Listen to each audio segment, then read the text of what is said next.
While agents comb over the scene, they'll be relying heavily on the expertise of balloon pilots. Members of the ballooning community nationwide say they are in shock over the crash. KXAN's Gigi Barnett takes a closer look at balloon guidelines for pilots before they can take off. Since the call came in early Saturday morning, federal transportation agents have been at the scene of this balloon crash, and ballooning groups across the country have been on edge. Something here went horribly wrong. It's inappropriate to speculate as to what happened here, but hot air balloons have always been, remarkably safe. This is an unspeakable tragedy. Jeff Chatterton is with the Balloon Federation of America. He talked with us by Skype from Canada.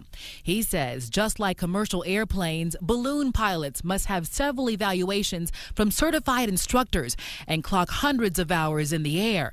But what about the number of people on board? Is 16 too many? It's kind of like saying, how many passengers can you put on a plane? And the answer to that is, that depends. If it's a Cessna 172, you put 4. Just like planes come in different sizes, balloons come in different sizes.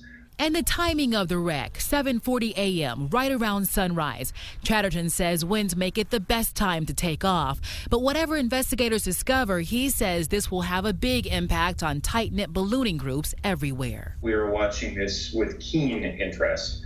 Obviously, we're all dealing with a state of shock and a state of sadness and a state of mourning. For everyone on board, I'm Gigi Barnett, KXAN News. We have also been looking into the number of hot air balloon crashes here in Texas. We'll have an in-depth look for you at those figures coming up in just a few minutes. Also, the NTSB recommended more oversight of hot air balloon operators 2 years ago. According to an Associated Press report, the FAA rejected those recommendations.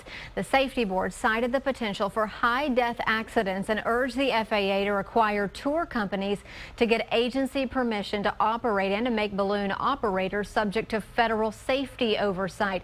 The NTSB said recent investigations uncovered pilots operating in unfavorable wind conditions and failing to follow flight manual procedures.